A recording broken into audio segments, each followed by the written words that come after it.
All right, our runners are off and running here.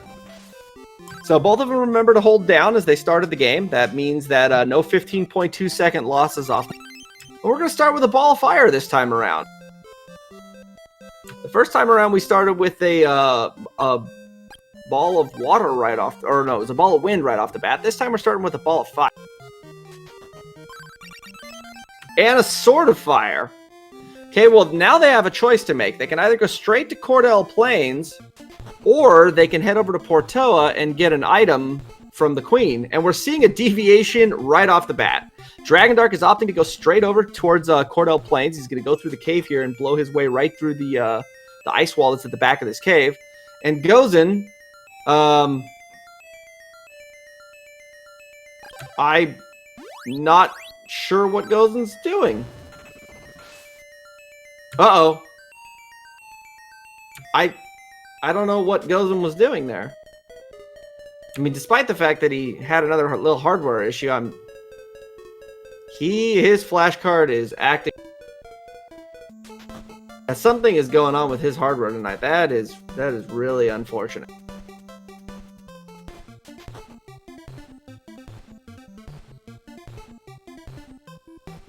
If his yeah, hopefully his flashcard here holds out as he's going forward. Either that or maybe he should reload it on an emulator.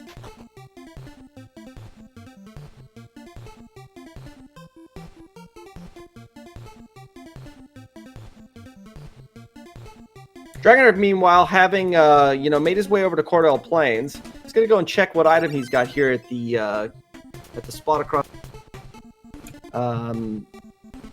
Stream froze on me for a second there, so I actually missed what the item was. Did anybody happen to see what it was? It was the key to the prison. So that means that when they get the flight spell, they're able to go through that way. They can get in the back door, or if they have to go through the front side of Mount Saber North, they'll be able to get into the prison at the back once they've defeated Kelp. Dragondarch continuing over here on the side of Cordell Plains. He's going to go through Mount Saber South here. There are a number of checks that he's able to make here.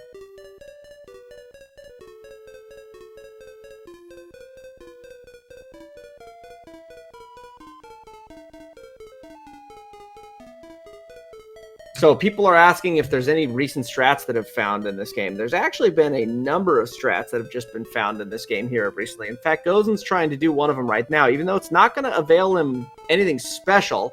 There was a glitch that was found where you're actually able to get into the area and get, if you have the flight spell or if you were to have the ball of water and the orb of water and the sword of water, but the trade-in was shuffled, so it's a different sword that Rage is looking for. We've actually figured out a way to be able to get behind him and make some extra checks right off the bat. Dragondarch finding the change spell on the outside at the first ledge here as the first item on Mount Saber South. And goes and makes his way into Portoa, so we're going to get to find out what he's here on the Queen. There's actually been a number of other strats that were found due to the random. Such as triggers that were able to be skipped that we didn't know that were able to be done before, and a number of different things have been found. And a ball of wind, so now Gozen, realizing that he's got no progression here, he's going to have to go to the other side. And Dragondarch comes across a glowing lamp. So once he finds himself the broken statue, he's going to be able to fix that broken statue and turn it into the statue of gold using that glowing lamp, and he'll have access to the barrier location on the Angry Sea, which is going to be holding whatever item is there. He's got one more check to make here, and we'll see what it is. My guess, based on that ball of wind that was found over at the Queen, there's a good chance that this is going to be a gas mask or the Sword of Wind. Or it's a fog lamp. Well, that's interesting. So a fog lamp, but no shell flute. Well, with the, he's going to be able to go over to do the waterfall cave that's over here at the Portoa side, as well as check the item from the Queen, which we know is the Ball of Wind. And Gozen has skipped out on the waterfall cave in favor of heading over to Cordell Plains right off the bat. Now, we know that this is actually going to get him some nice stuff, so it's not a terrible play. He's going to get the change spell, he's going to get the fog lamp, and he's going to get the glowing lamp. So not bad items to come across. The change spell will become important, you know, as the game progresses on. But it's not the progression that they were looking for yet. Each one of the items that they've gotten so far requires something else in order to actually become a progressionary thing. So not able to get anything yet. But the waterfall cave here is going to lead us to something. It has to at this point. It's the only other check that's available.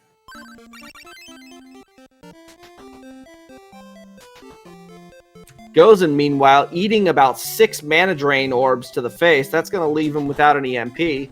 Doesn't have a lot to cast at this point, but doesn't make a difference. Those things just sucked him dry.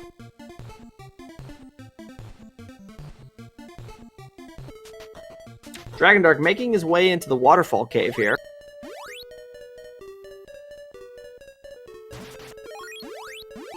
Finding a couple of easy enemies to kill with that fire sword, and with the scaling that he's got, they're going to give him enough experience. It's only going to take a couple of kills for him to be able to gain a level. And Gozen gets poisoned over on his side. He's going to opt to reset. Poison in this game is absolutely devastating. If you do not have a way to kill it, it will tick forever until you... And we find a broken statue. So as I mentioned before, using that glowing lamp is going to take that broken statue and create the statue of gold. So once they get their hands on the shelf loot here or the flight spell, that's going to be an additional check right off the bat there on the ocean. Did the reset lose all progress? Yes, it did. Although there wasn't... Gozen didn't really have much to begin with, so he didn't really lose out on it.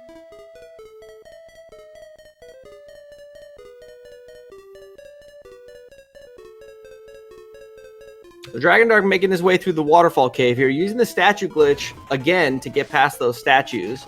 NPCs that are stuck in place are programmed to like force you in the opposite direction of the way that you are pushing. So if you walk into them while holding down and left from the right side, what happens is that the game's going to push you up and left.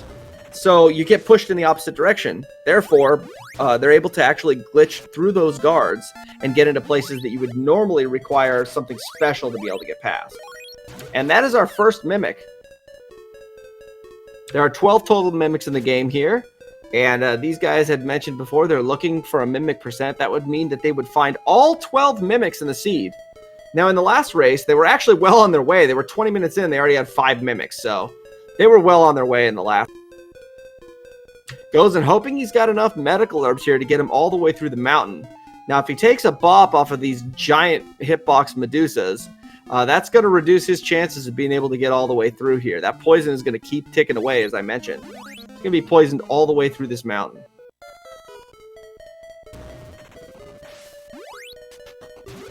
Ooh, come on. That's some scary stuff there. And the final check over here in the waterfall cave is going to be the tornado bracelet.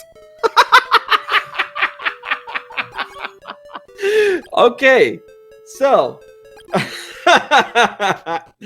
we don't have a Sword of Wind yet, but we do have a tornado bracelet, and that means they're going to have to go all the way back up Mount Saber South and talk to Tornell again, where Gozen just warped out of, in order to get whatever item he's holding onto there. So that is probably one of the greatest trolls this game could have thrown at him, because he already went all the way there to the top of the mountain once, only to have to leave and go all the way back to have to make the exact same play he could have done before. I would love to know what went through his mind when he picked up that tornado bracelet.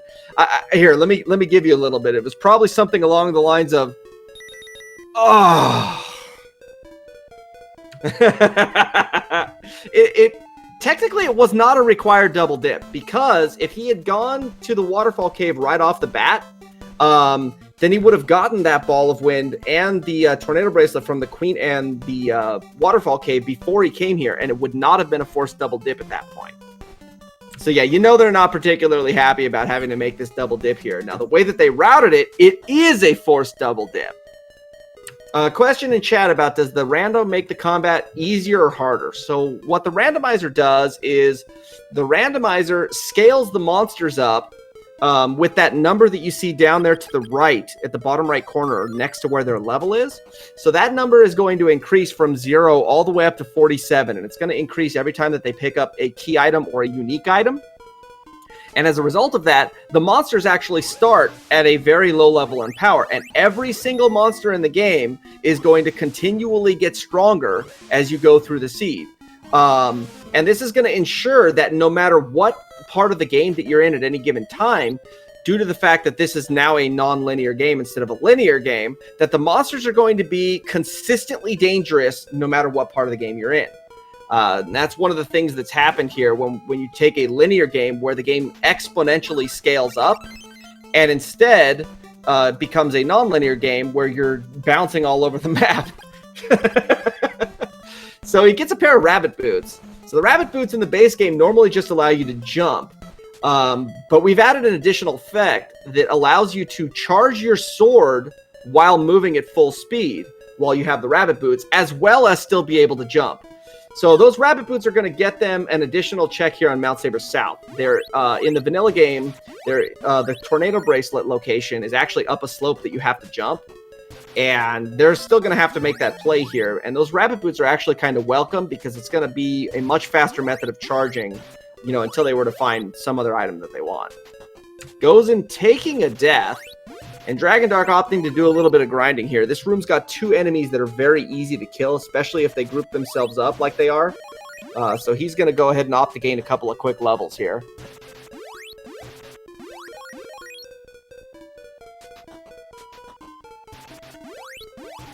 Yeah, those rabbit boots, with the change that was made, there was actually a number of changes that have been made to the different worn items.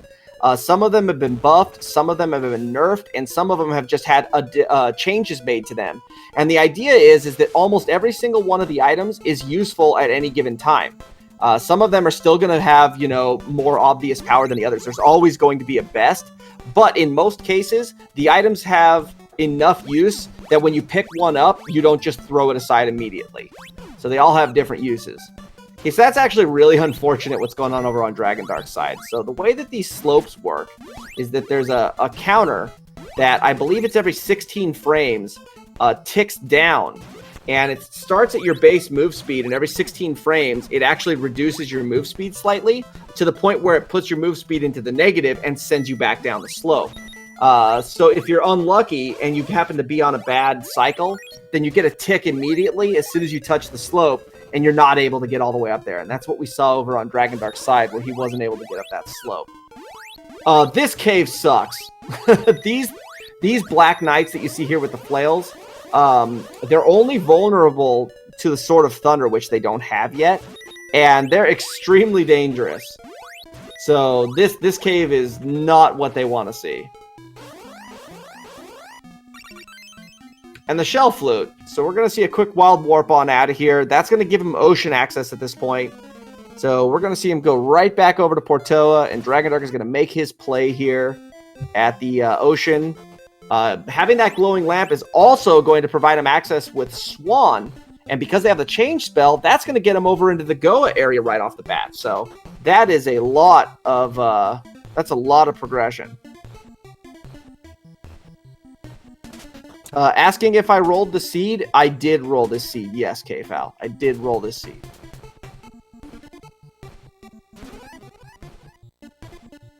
Dragondarch living dangerously here. Not able to use the inn there. Oh, no. Well, that's the end of that. So that is twice now that we've seen a hardware failure over on Gozen's side. And it reset his progress. That... Oh, man, that's too bad.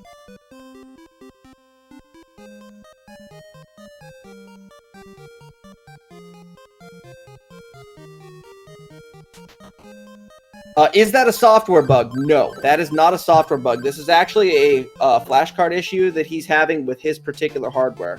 The randomizer itself does not have any bugs like that cause any crashing. And so this is an issue directly caused by his hardware. Yeah, unfortunately, that's twice tonight that his flashcard has gotten an issue with him. That's twice he's had a memory corruption. So yeah, that's really too...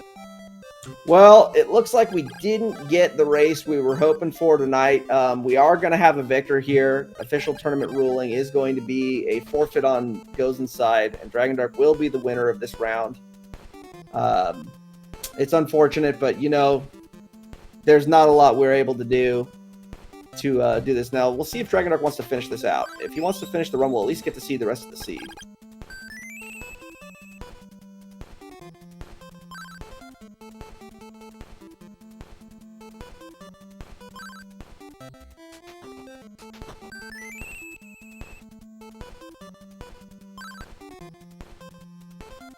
So it looks like at this point, Dragondarch's going to go ahead and continue his run here. So we are going to go ahead and see a finished, completed seed. And so you guys are going to get to see what a complete run of this looks like if you've never seen a Crystalis randomizer run before. I will, you know, go ahead and commentate this all the way through so you guys can see what a Crystalis randomizer run looks like.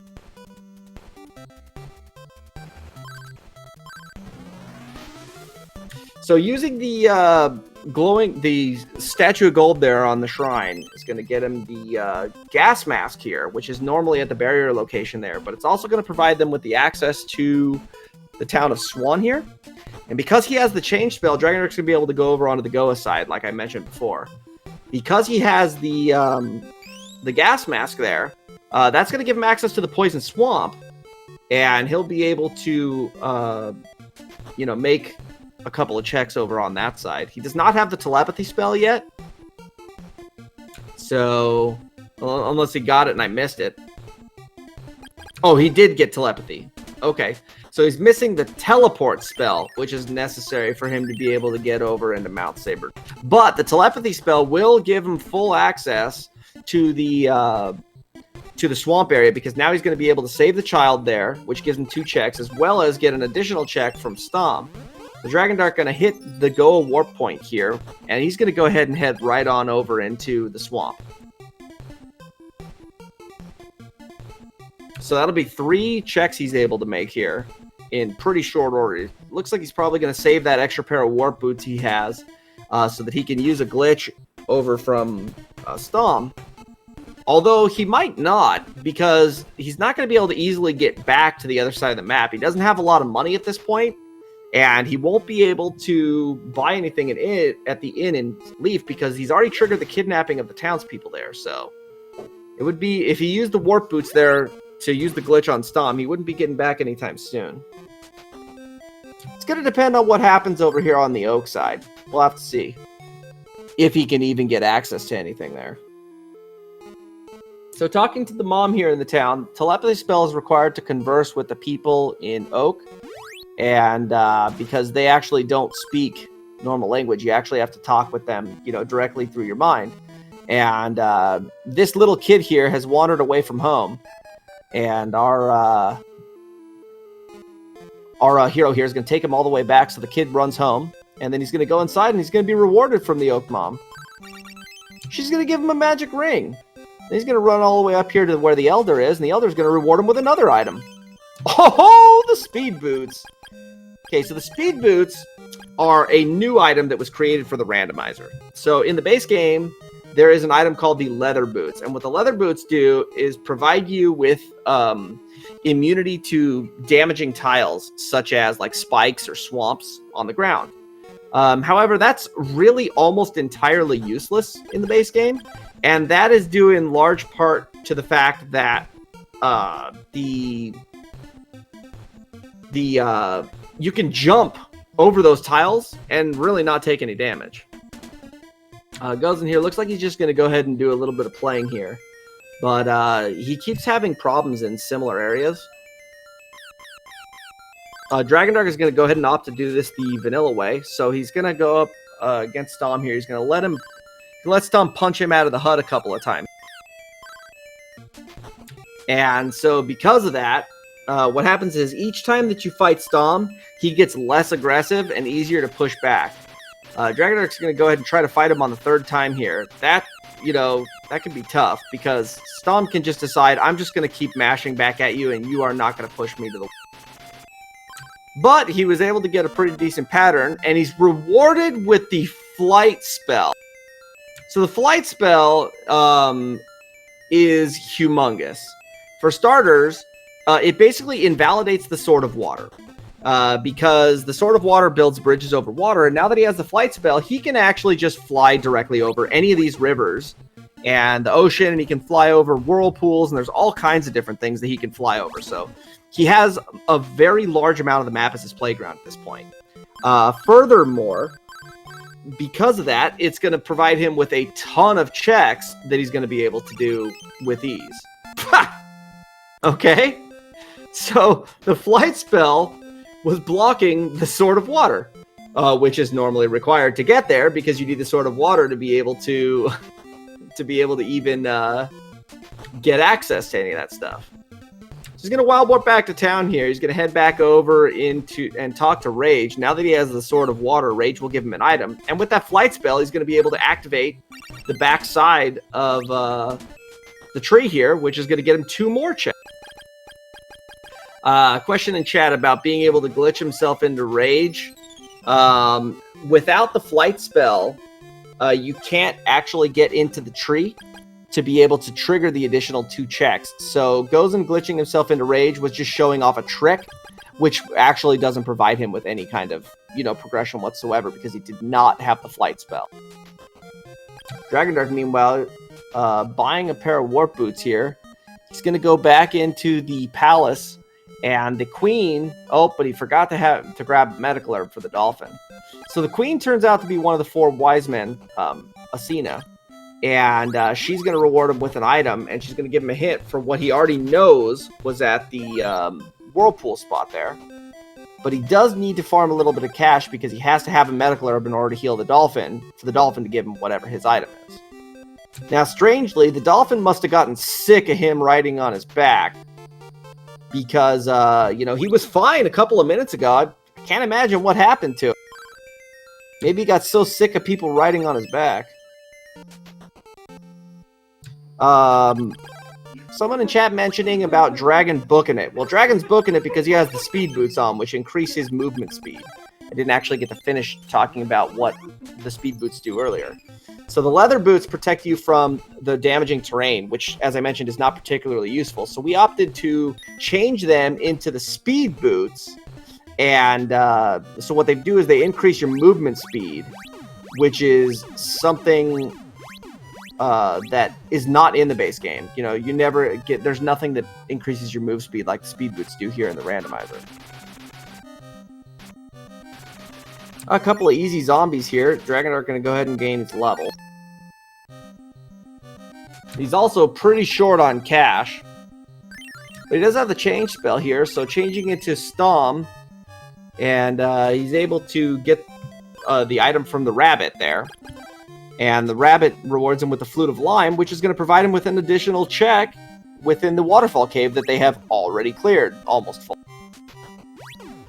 But that flight spell gives him access to the town of Sahara here, which is the only way to get over here. And he's also going to be able to go into the pyramid. So the pyramid has 3 items in it here. There is a chest, as well as a boss, and then another item that comes from an NPC right after you kill the boss. So he gets the Bow of Sun. Nice. The Bow of Sun being one of those 3 bows that's required to finish the game. Since there's no story mode on, which is one of the flags we've created, they don't have to fully clear all the bosses in the game. They just have to be able to get access to the crypt at the back, which requires a couple of bows, and then have the equipment that is necessary for them to be able to finish the run. Windmill Key. That's a couple of extra checks. Without the Sword of Wind, it's not going to provide them with a lot of checks, but it's going to provide them with some. And the Ball of Water provides Dragondarch with exactly nothing as far as progression is concerned at this point. It does increase the power of his Water Sword because the swords have been normalized. So that is one thing that is kind of nice about it. What's happened is that the swords actually scale in power in the base game. The Sword of Wind has a base power of 1, Fire has a base power of 2, Water has a base power of 4, and Thunder has a base power of 8.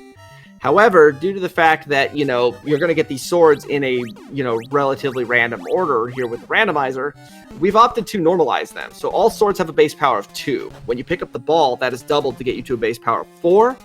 And when you grab the bracelet, it doubles again and gets them to a base power of 8. So, you know, really what you're concerned with is, you know, whatever sword is going to be most useful in a situation based on what the elemental weaknesses of the monsters are once you have access to all the swords, you know, whatever you're most comfortable with. Now, the battle magic themselves have also been rebalanced. Dragondarch finding a ball of thunder there on the island. The battle magics themselves have also been adjusted. So the water and wind battle magics have been increased in damage, and the thunder and fire battle magics have been decreased in damage due to the fact that they hit much more frequently. So they have been slightly rebalanced in order to accommodate the fact that some are stronger than others.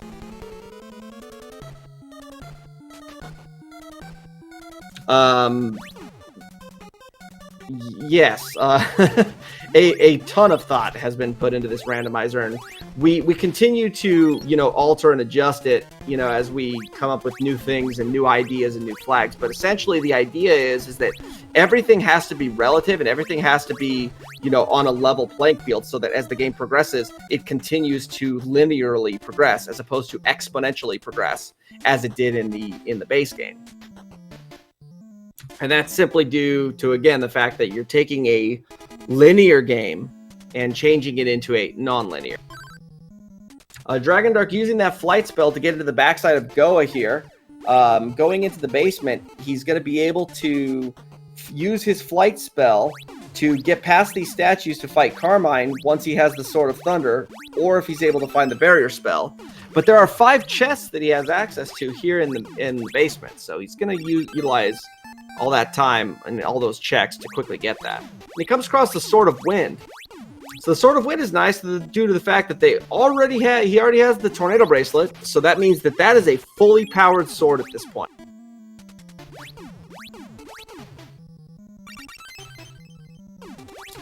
Is the Queen check considered in logic without the Paralyze spell? Yes, and that is due to the fact that we actually have flags that put the different glitches that are known into logic, as well as other flags that disable specific glitches. So with this particular flag set, the statue glitch is in and required and in logic, whereas the shop glitch, the ghetto flight glitch, the teleport skip glitch, the rabbit skip glitch are neither in logic nor are you able to actually perform those glitches. So those have all been disabled for this round of the tournament. Gozen finding his rabbit boots. So Gozen is going to go ahead and continue to play here, it looks like. You know, he's going to try to get as far as he can. Hopefully he's going to be able to finish this out. I mean, granted, the fact that he's, you know, a good 15 minutes behind it, it's not exactly a race anymore, but it would be nice if he's able to, you know, find the things that he needs to do and is able to, you know, go ahead and finish this one out. That would be great. Dragondarch going to pick up a few pairs of warp boots here.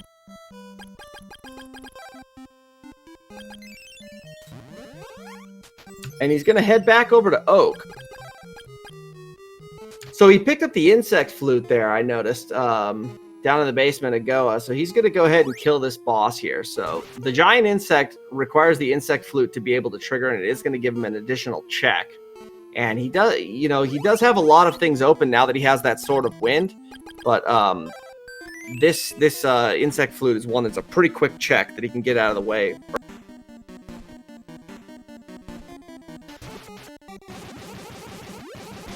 So the giant insect here, normally in the vanilla game, you would be fighting him only with a level 1 fire shot, and it's a pretty small window to be able to hit him. And Dragondarch is very expertly spacing the boss to get the most hits in as quickly as possible. And he's rewarded with an antidote. Boo! We don't need... So, as I mentioned, Dragondarch has access to a lot of different checks. Namely, here in Portoa, both the Carissa and Fog Plant caves are open. He has the Flute of Lime, so he's going to be able to, you know, make a quick clear here through this cave and get the additional check here, as well as some information. So originally, we thought that the information that was here, because it wasn't really particularly understood how the original logic was written, we thought that it actually told you what the item was at the very back of the fog lamp cave. Instead, what happens is that the program is looking for locations starting from the Crystalis plant cave and working its way back to the fog lamp cave, and it's looking for the first unique item it comes across. So there are 6 total checks amongst the total 2 caves there on the other side of the river that are described, and that means that, you know, there's a 2 out of 6 chance, you know, 33%, that statue of Onyx is going to be in that Crystalis plant cave. You know, and so because of that, he wants to go ahead and, you know, check that out. Dragondarch is going to opt to not actually check Fog Lamp and Crystalis plant caves. Instead, he's going to go for Evil Spirit Island here. So Evil Spirit Island is, at this point, because he has all the tools that he feels he needs to full clear this, knowing him, it's going to provide him with 6 checks within Evil Spirit Island, as well as 2 more from the boss on the way out. So that's, oh, actually, I'm sorry, no, it's 1, 2, 3, 4, 5, 6, 7, 8 total checks. Yeah, it is 8 total checks. 9, my bad, 9. There's 1 extra chest I forgot. So yeah, it's 9 total checks he's going to get here. Now that's more than the combined caves of Crystalis Plant and Fog Lamp. And also, these checks are actually relatively densely packed. So with the exception of the left chest in Sabera's Fortress, the rest of them are actually all either on the route or really close off the beaten path. So it doesn't cost a lot of time to make these checks. And he has everything that he feels he needs in order to clear out this place fully. A double consumable here in the waterway. Throws away an antidote and picks up another. Not particularly happy.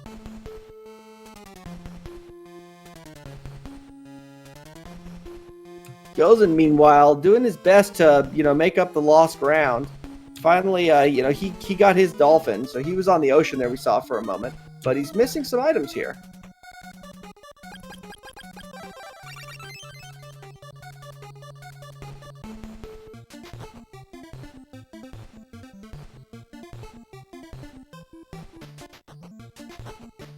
So I got distracted here for a second and missed whatever the last chest was there at the bottom of the Evil Spirit Island cave. I didn't see what that... But we're now in Sabera's Fortress. Oh, it was another consumable. No big deal. Nothing special.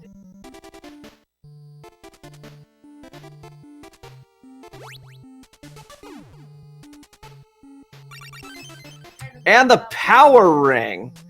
The power ring is fantastic. So what the power ring does is, in the base game, the power ring adds 1 point of damage per level that you have. However, in the randomizer, what it does is it actually doubles the power of your current sword. So it has been nerfed a little bit, but it's still extremely powerful. And you can see right there, you know, with the Wind Sword having an 8 base power, and then getting that power ring, he just completely crushed the vampire there. It stood absolutely no chance.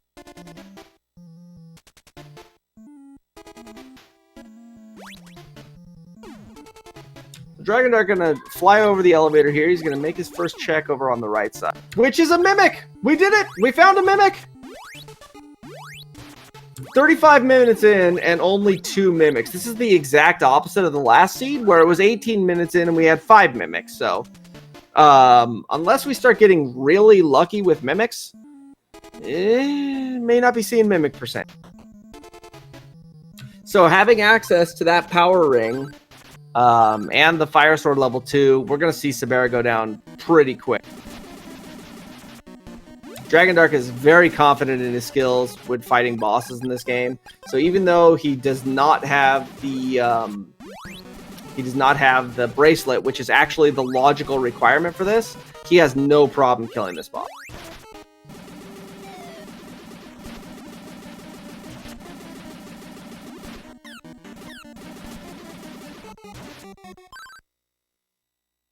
You know, actually, now that you mention it, chat, you're right. There were 2 of them in Goa Fortress in Carmine's basement, which we just didn't keep track.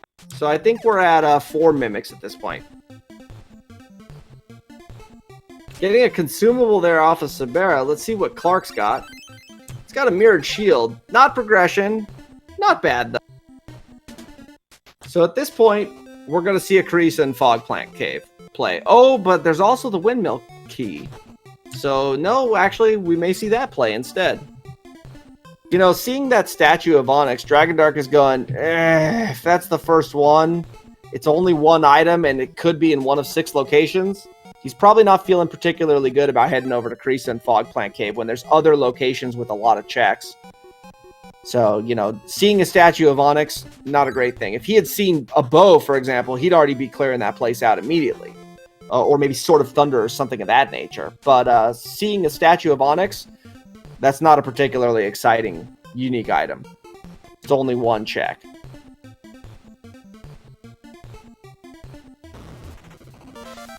So he finds the barrier spell in the refresh location right out here in front of the vampire cave.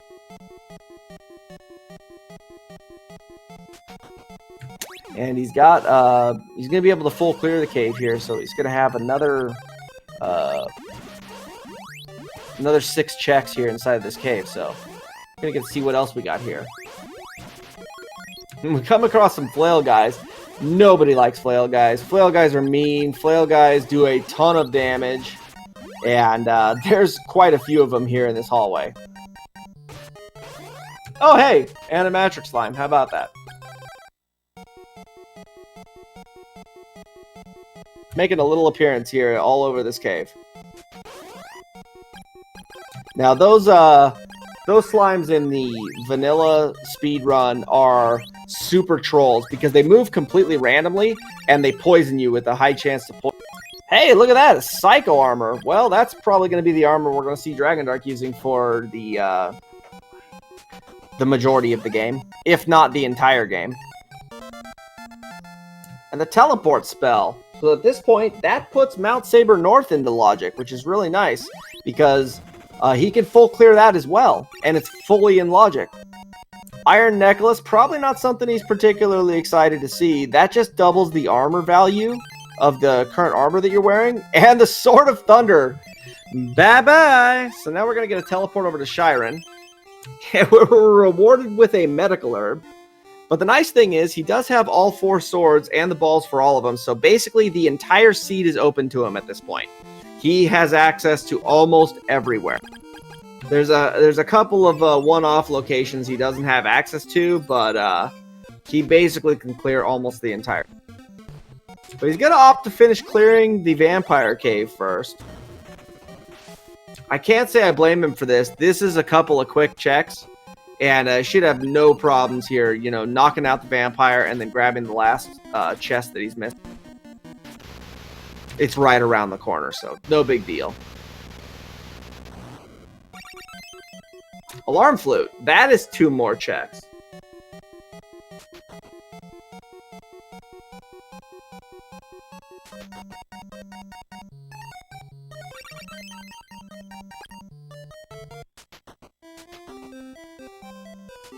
Gozen, meanwhile, making his way over to Stom's hut, he is, you know, opting to also let Stom just kind of beat him up a little bit here so he doesn't have to work.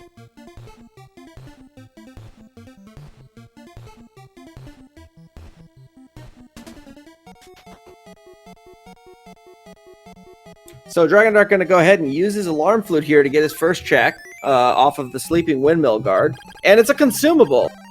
He does actually have the eyeglasses, though, so he can go to Joel, and he can, you know, get whatever check is here from Kensu. So that alarm flute provide him with both checks right away. Okay, so what does an average time look like for these seeds? So with the flag set that's going on right now, it's about an hour. Depending on how difficult of a flag set you make, It could be 2.5, 3 hours. But for skilled players, these guys, an hour is pretty much average for this flag. For a new runner, it's easy 2 to 3 hours, even with this flag set. Because it just depends on, you know, what your comfort with the game is when you decide to go to the end of the game once you have access to. Skilled runners like, you know, the tournament runners here, once we get the items that we need in order to be able to, you know, get access to the end of the game, we're going for it. That's just basically what it is. Dragondarch making his play into the Fog Lamp Cave. He's going to go ahead and start there because there are 4 chests here within the Fog Lamp Cave as opposed to the 2 that are only over in the Crystalis. And there is the statue of Onyx. It's in the first chest. That means there is nothing else. There's nothing else in this cave. Because I believe that it works. I believe the way that it works is it works from back to front, starting with the Crystalis Cave and working its way back from there. So I don't think there's anything else in those caves at this point. Or maybe let me double check this, because we were just talking about this in the Discord the other day, because this is something new that's just been delved in. So let me see what Steve had to say about this. Steve is our programmer for this. Having written the entire code, he knows it better than anybody else. So let's see what he had to say. I'm pretty sure that at this point there is nothing in those caves. But Dragondarch, also believing this, he's going to go into Mount Saber North using the back door with the prison key here. He's going to go right into Kelbest.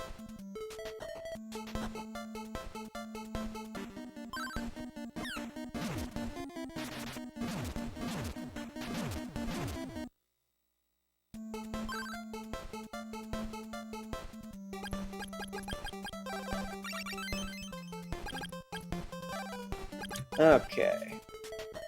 So I missed what Kelbest had, but he was able to get an ivory statue from the paralysis spot. Kelbest got a consumable. Great success.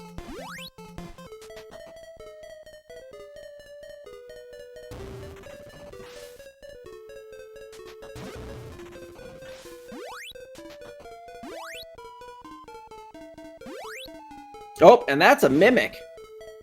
So in the normal key to prison spot, we find another mimic. That'd be number 5.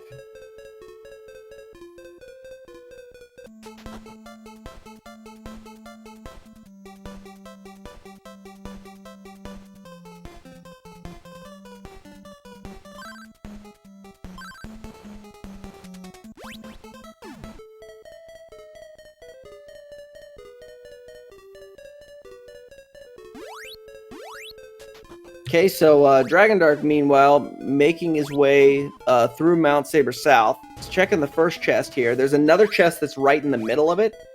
And it's kind of, you know, in an unfortunate location where it doesn't matter whether you go from the top or the bottom. It sucks either way, so it's like one of the most out-of-the-way chests in the game. And that is our 6th mimic.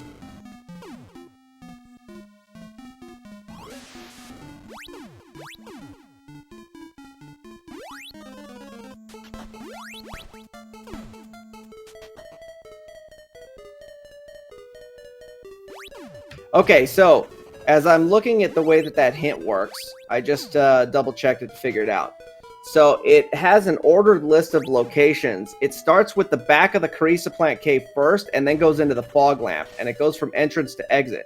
So if the first item that you find is the item that's listed, then there's actually a potential chance that there's still more items in the Fog Lamp Cave, but we know that the Crystalis Cave is going to have nothing at this point. So the Fog Lamp Cave may actually still have items here. It's just going to be a matter of, you know, if and when he needs to go back to check it. For now, though, he's content to not go back in there. And Brokahana, well, he's holding on to a consumable.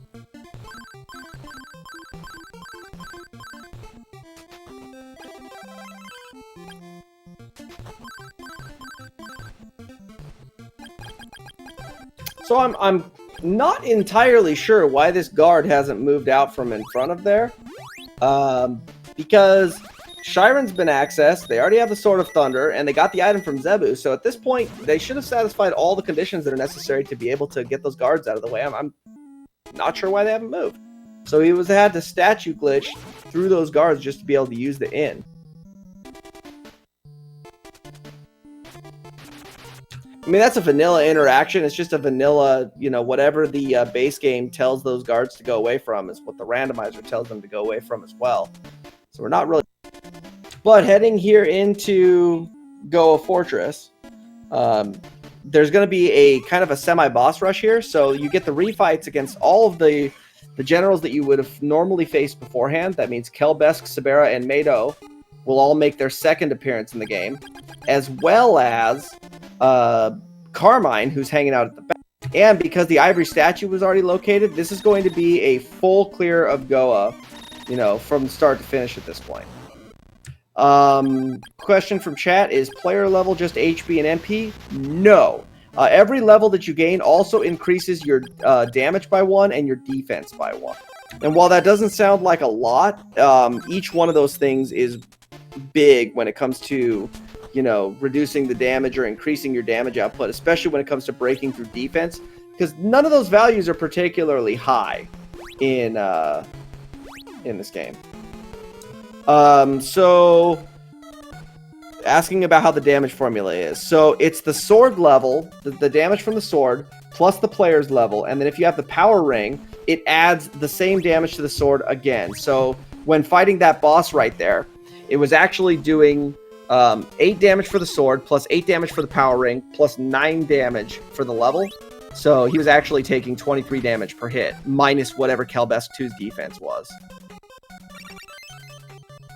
And he's rewarded with a key to Stixie here in Sabera's area. So that's a good find. That's going to be 6 more checks once he decides to make his way over there. Quite a big, quite a large number of checks in a relatively condensed area, even if it is kind of at... Wow, that flying plant really wanted it. He suddenly sped up to Mach 2, and Dragondarch was barely able to get out of the way of that one. Okay, so here we have our refight against Sabera. So Sabera 2 here, he's going to burn her alive.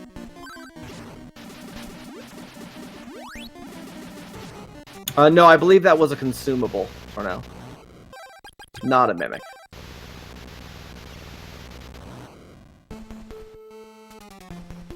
That is also a consumable. So in this game, there are 8 inventory slots you have for consumable items. And when you hit a treasure chest and you have, you know, the full consumables there, it just tells you that you can't pick it up. It doesn't just throw the item away. It allows you to pick it up again. But if you were to get a consumable from an NPC trade-in, those are one-time events. So that item does just go poof. Gozen, meanwhile, making his play on Mount Saber North himself. He's actually making pretty good time at this point. And we have a love pendant behind the Thunder Wall over in Mado 2's area. That will provide him with another check, because I do believe they have the Paralysis spell. And that's a Mimic! Number 7.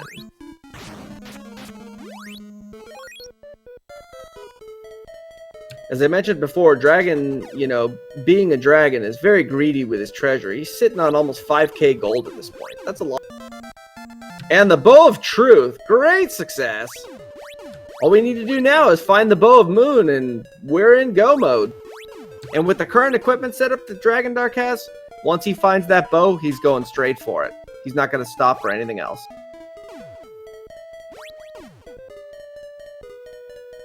And that's another consumable in Mado's area. So yes, it is confirmed at this point that there will not be a bow in the crypt.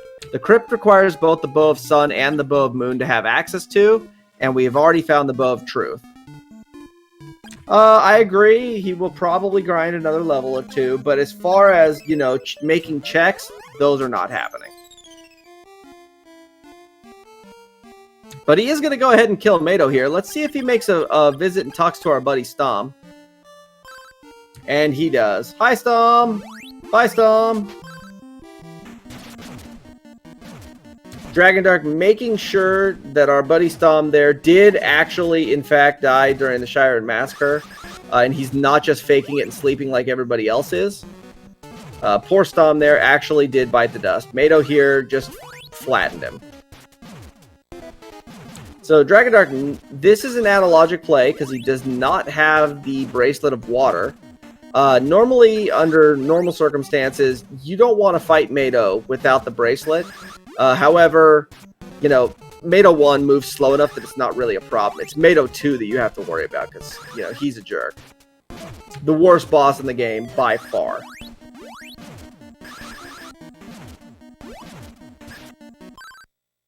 We've actually made some adjustments to Mado and Mado 2. Normally what happens is there's a routine in the game that causes them to open up and fire at you more frequently based on their health. But the routine was written really poorly and didn't really function particularly well. So the routine has been rewritten to be much more fair to the player. As the boss gets lower on health, he stops a lot. And, you know, much more frequently than he does, you know, currently. Or in the base game. Making his way for the first time over here on Mount Hydra, we have a consumable in the first chest, so who cares about that? And it's time to head over onto probably Styxy first, because, you know, the Bow of Sun location is much more out of the way than Styxy. For those in the chat that may be joining us just recently here, so Gozengatta has actually forfeited from the race. This is actually a rematch, because in the first race, at about 20 minutes in, Gozen had a hardware crash. And so we re-rolled the seed and we started the match over again. But he had a second hardware failure in this one and lost all his progress again. So he's technically out of it at this point, but he is just going to go ahead and play through this. So that's why you'll notice that he is as far behind as he is, because, you know, prior to that happening, this was an extremely close match.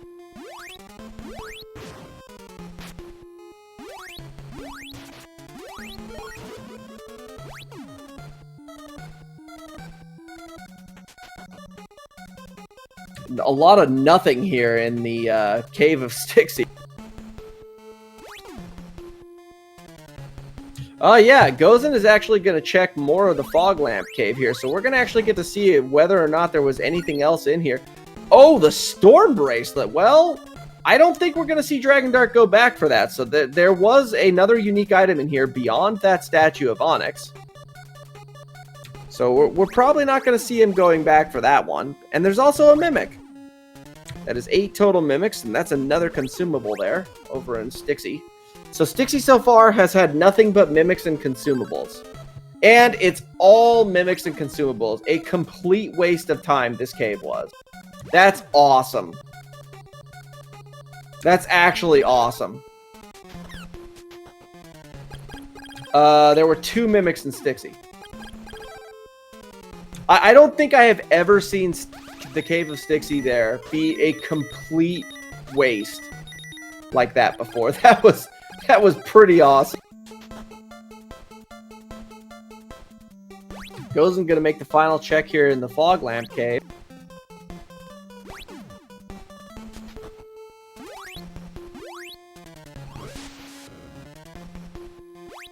I think we got that one. I think we're actually at 10.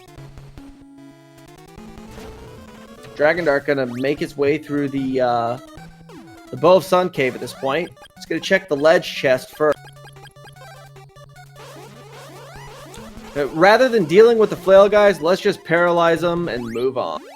I like the play. You can't fly over flail guys like you can many other enemies. Oh, Gozen burning an opal statue there. Taking a death from a puddle. And there is our Bow of Moon. Dragondarch at 53 minutes and 42 seconds in is in go mode. So he's going to go and finish this one up. He's probably looking at about an hour and 5-minute run at this point, if I have to guess from where he's at. Simply just based on his equipment, he's going to probably want to do a little bit of leveling. He has very high scaling here. So, So, Fog Lamp Cave was holding both the Bracelet of Water and the Storm Bracelet. That's pretty hot. He's gonna have to do some grinding. He does have really high, scaling at this point. He's only level 9, so I expect to see him, you know, do some grinding here before he heads into before he heads into, you know, the tower. I mean, he may not. He may just be confident enough to go with it. I mean, he definitely has the skill to do it, but it would be a slower run at that point, because he doesn't have, you know, the levels to cut through the extra defense. What we've done here with the tower is that whatever the scaling value is for the tower monsters, whatever it would be outside of the tower, it gets doubled in the tower, so that the tower monsters are considerably more difficult than anything. Dragondarch looks like he's going to go only to level 10. He's not going to bother killing anything else. The Sorg of Chunker was actually in the Windmill Cave. It was actually at the Ball of Wind location.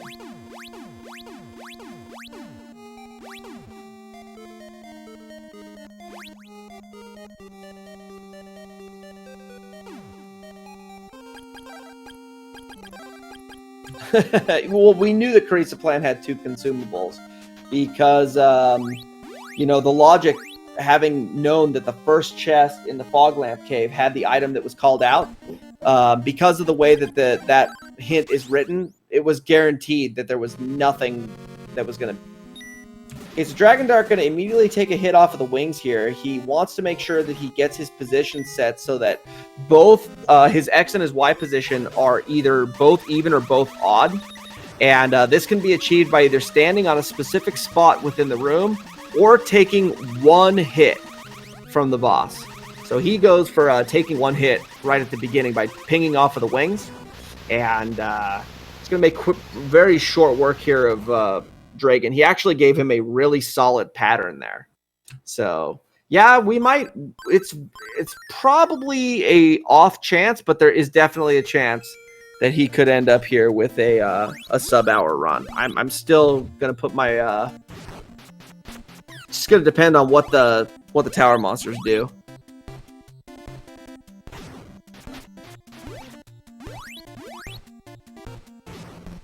So if the helicopters cooperate here, we may not see too bad of a run here. The tower as a whole kind of depends on what the helicopters do, because helicopters are huge jerks. They've got about 20 spawn locations, and they just get in the way. That's what they're there for. They're there simply to get in the way while you're trying to deal with the actual threats, which are the robots. So the way that the tower works is... on every one of the levels, there are 3 brown robots. And those brown robots, when they die, release the white robots from the doorways that you see. The major thing about it is that when you kill all of the 6 white robots that are on a floor, then what happens is that the stairs to the next level appear. The way that the game keeps track of that is they have what are called seamless transitions, and they're basically the same thing as like what a door exit would be or a cave exit would be anywhere else in the game.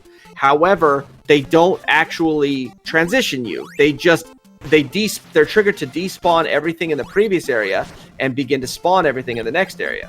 You may have noticed that Dragondarch decided to push a robot down the ramp right there at the start of it, and that's because once a monster has been pushed past the threshold where the seamless transition is, it no longer is considered in play. So he pushes that guy down the ramp, and then the game goes out of sight, out of mind.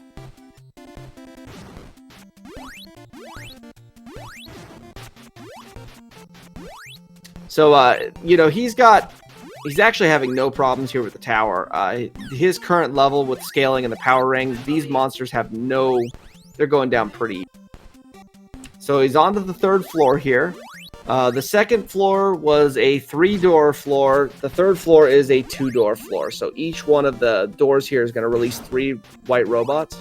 And if he's lucky, what'll happen is that they'll come out the door and they'll just immediately start walking over towards the other side. And then you can blast all 6 of them at once. That's the optimal thing that can happen. You know, or they come out the door and face right at you, and you just decide to blast them right away because they're trolls. You know, that's more often than not. Their actual movement is not programmed to move like towards you. It's actually a combination of semi-random, as well as, you know, to try to move in your general direction. So that's why they walk in circles and they do stupid things, because their movement's not programmed to actually like target the player and go straight after them. We got a 59:30 here, entrance into the Crystalis room. And that's actually going to, usually it's around 35-ish seconds from that point to where you finish the game. So we're probably going to see it just barely beyond an hour.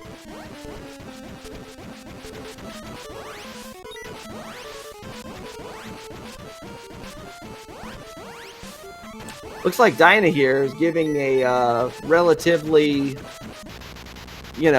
okay pattern. Didn't open up the eye super. And he's going to finish here with an official SRL time of 1 hour and 13 minutes. GG to Dragondarch.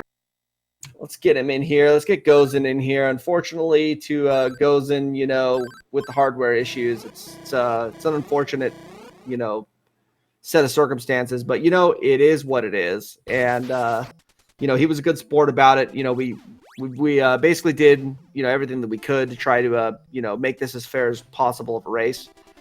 But, yeah, that's just kind of the way it goes.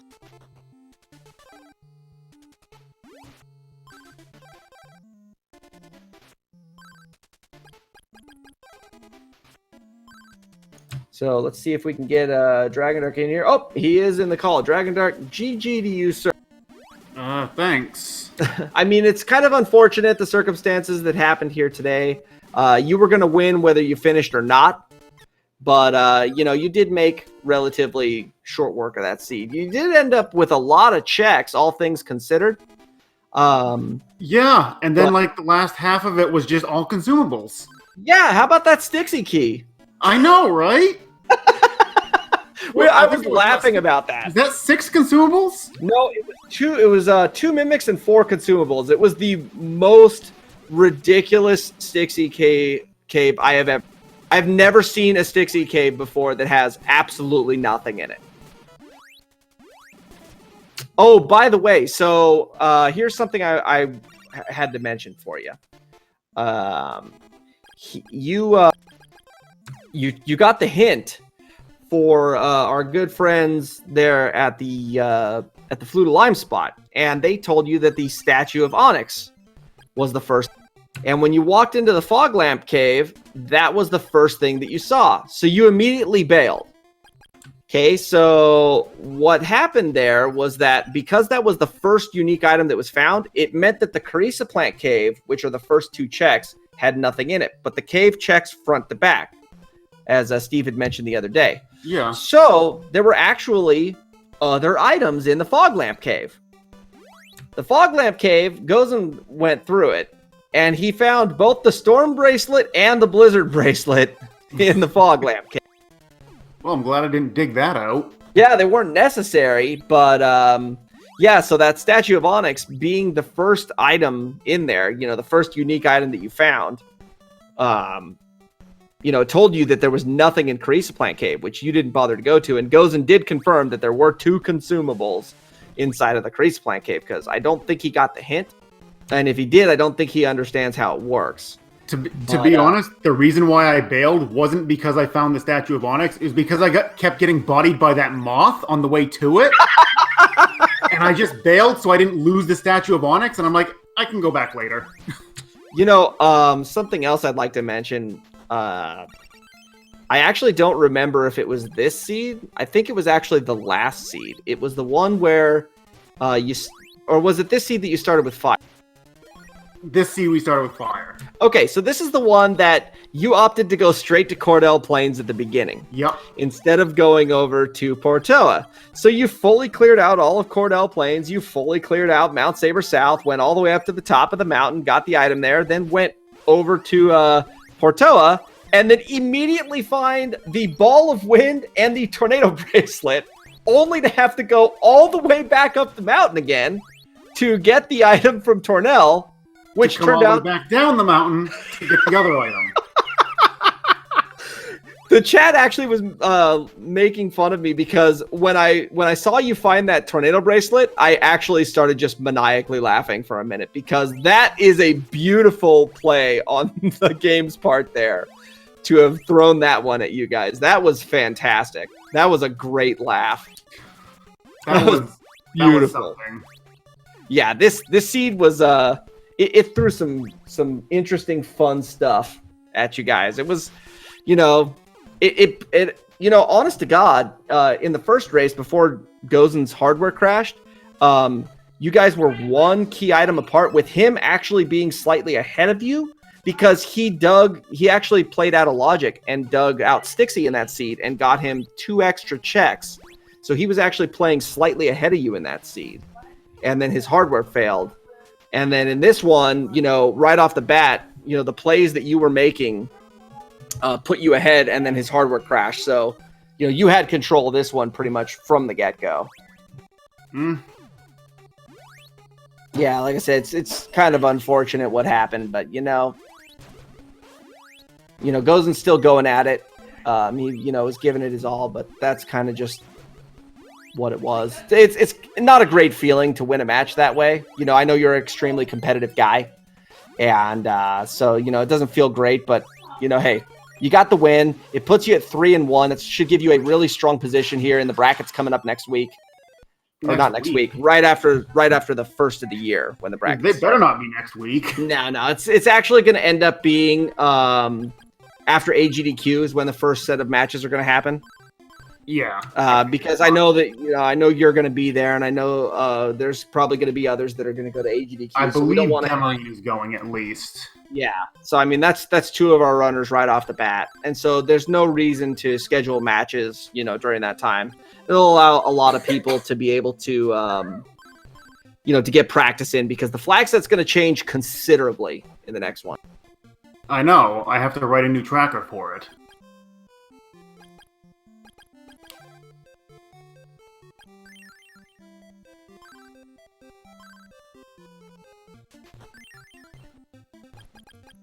Trying to find out what's going on with Gozen right now. Okay. Yeah, go ahead, Tarnell. You can mark him.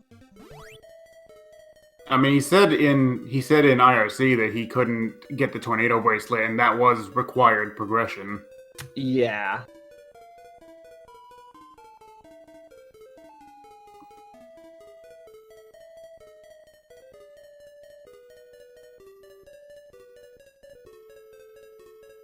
So let's get Gozen in here. He wants to come in, do some commentary, talk about the run a little bit there. And we'll get him in here as soon as he's... And there he is. Hey, Gozen, how you doing? I'm doing well, guys. How you doing? Yeah, it's really unfortunate what happened with your flash cart there. I know you mentioned that you'd had something happen with your flash cart once before, and, you reported it to Steve just in case it was a bug, but being that you are the only person that's ever run into something like that, and then to have it happen to you again, 5 minutes later, it's pretty certain that it's a hardware issue at this point, which is unfortunate. Yeah, it sucks. The thing that's really bad is I think what it's happening is it's overwriting a value in memory state, and because of that, it's causing the cart to overvolt, and then it's keeping it in memory because it's keeping the save loaded for the file, so it's keeping it in the battery's RAM, and then that's why the issue is persisting. I actually haven't run into it this run, so that's why I'm gonna finish it off stream. But Dragondarch GG, man. Yeah, thanks. I don't know. It like Matt was just saying, it doesn't feel great to win like this, but it's never great when hardware issues happen. But you were nice enough to give me the chance to re-roll it and hope that it wouldn't happen again. And I actually now. So the downtime between me starting this up again, I actually ripped apart the shell of the flash cart, and inside the flash cart, inside my Nintendo right now, is just the bare bones flash cart. I actually shorted out the battery so that way I wouldn't have this issue. I actually just shorted it real quick and said, okay, do it again. If it happens, I don't care, I'll just forfeit. But I'm happy it hasn't happened yet, and I already ordered a new flash card, so yay! Are you on Power Pack or EverDrive? EverDrive. I actually ordered a Power Pack because the new EverDrive is not ready yet for the NES. That's the one that's getting a USB slot in it, right? Yes, sir. Yeah. Super excited about that for later projects. Well, I can tell you, Dragondarch and I both run on a power pack, and we have for years. So, it works, and it works well. So you don't have to worry about, that happening again. Hopefully, assuming it's correctly built. Yeah, I'm starting to think that's kind of the issue. Like, I might have just got one that might have had, like, a wire loose or not done. I will say this, though. This seed, from what I've played so far, what is this? This is okay. I'm just gonna tell you right now. I'm at 2 bows, and like this is disgusting. So did you catch me like attempting to man mode Hydra with 1 hit through the butterfly hallway? Yeah, it didn't go well. No, I got through the end of the butterfly hallway after like resetting the room and got up, and then I died at a max range flail guy. And I was really sad. Right to the face, too. Yeah, that Hydra was mean. That Hydra was really nasty. In fact, the worst part is I didn't have any healing going in, and I had already blown the opal earlier and just said, well, I don't have a choice, just go for it. You blew the opal on a puddle. Yeah, I'm not gonna lie, I didn't see it. I literally didn't see it. Yeah. Those puddles were stealthy this time around. So, and everywhere. I'm going to ask you the same thing I asked Dragondarch. So, you actually made a slightly different play at the beginning. So, when the seed started, Dragondarch went straight to Cordell Plains, and you went to Portoa. So, you went to Portoa, and you got the Ball of Wind. And then you made your way over to Cordell Plains. So, Dragondarch clears all of Mount Saber South and Cordell Plains, and then he has to go back over to Portoa and gets his Ball of Wind. Mm-hmm. You then go and clear all of Mount Saber South. And what did you find? Tornell sitting up at the top of it. And then you went back down and remembered you could, or just chose to do Waterfall Cave at that time, where you got the Tornado Bracelet. Only to have to go right back up the mountain to the very top of it to get your rabbit boots. To get your rabbit boots to climb right back down the mountain to go up the slope to get the actual progression at that point. By the way, I just want to mention it's awful climbing that slope when you've got bats flying around. So I got lucky. I think I killed off the 1 bat spawn like right before that, and then just YOLO'd it, and it worked out because I don't remember having to deal with any bats climbing the slope. I remember seeing 2 of them afterwards and going, "Don't touch me, I'm gonna die."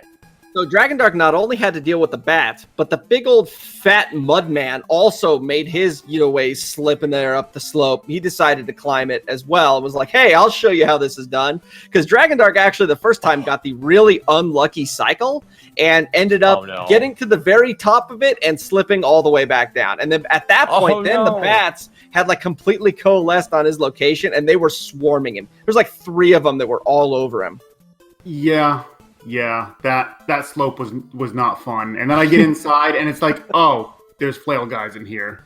Yeah, and then our good friend, the Mud Golem, actually won the race up the hill. I felt really bad for Dragondarch because that golem moves really slow, and he lost the race. He not only won the race, he came all the way back down, too. What a jerk! He's like, hey, let me show you how this is done, dude.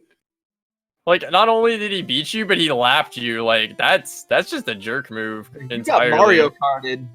I took it out on all the mimics. Oh, that's good. So I killed every single mimic I found. I'm so happy to hear that. So you killed every single one we found, and between the 2 of you, we found 11 of them. Well, that sucks. However, in that first seed, you guys were 18 minutes in and had 5 mimics already found. In this seed, it was like 34 minutes in, and only 4 had been found. I mean, Gozen could find the last one. Just gonna throw that out there. It is definitely possible. With what I have right now and like my options, I really don't like what I see. I'm not gonna lie. You're not going to like what you see from this point on. I'm not going to like anything from this point on. Like what you see. I mean, I know about the windmill key, so I'm just sitting here like, crease the plant, windmill key, ... Life sucks. You should go make the Stixie play. That's a real winner. I mean, it would be if I had the key. Don't worry, you'll get it. Oh boy! And then you'll make the play, and you'll love it. It better be 4 mimics on one side. I know it's physically impossible, but that's what I want. Well, if you go in and out of one of the rooms a couple times, you might get that. Worth, let's do it. Not even mad. No, overall, I will say, this being, you know, my actually 4th race, just period, like in terms of a tournament setting, the nerves are really just shaking off, and I'm really, really happy with that. On that note, I'm gonna die to a flail guy right now, and I'm just gonna cry. So, yeah. But yep, there it is. Oh man, Everywhere. everywhere. There was one dungeon. It was every room. There's a flail guy. It's like, really? Really? I want to say that was Fog Lamp Cave. Yeah, it was Fog Lamp Cave. Had I like, remember that. It was terrible. flail guys everywhere. It was terrible. I don't remember much about Fog Lamp Cave because I got bodied by a moth, found the statue of Onyx, and just pieced out. Yeah, that was one of the rest of it. That was one of the fastest bone outs I've ever seen. I was like Wow. 1 hit from death, and there were like 3 moths blocking me from getting back. I'm like, nope, I'm good. I'm good with moths. Are you saying he bailed out like General Motors? No, Not that fast? no, not at Okay. all.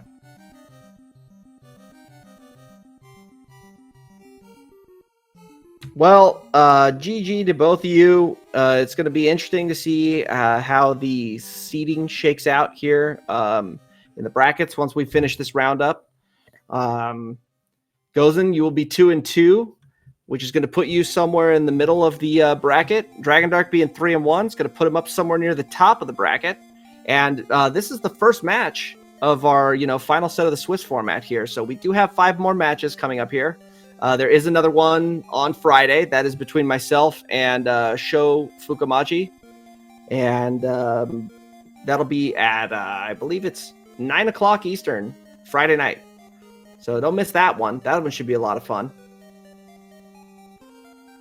I don't foresee anything but shenanigans happening there, especially after today's seed. Oh no, you very much died, Stom. I'm just going to throw that one out there. And Dragondarch went and made sure that you were dead. He had to double check. He wasn't sure. Well, I did have to walk back through Chiron to get out and go up Hydra. But I did Yes, double this is check true. just to make sure. Right.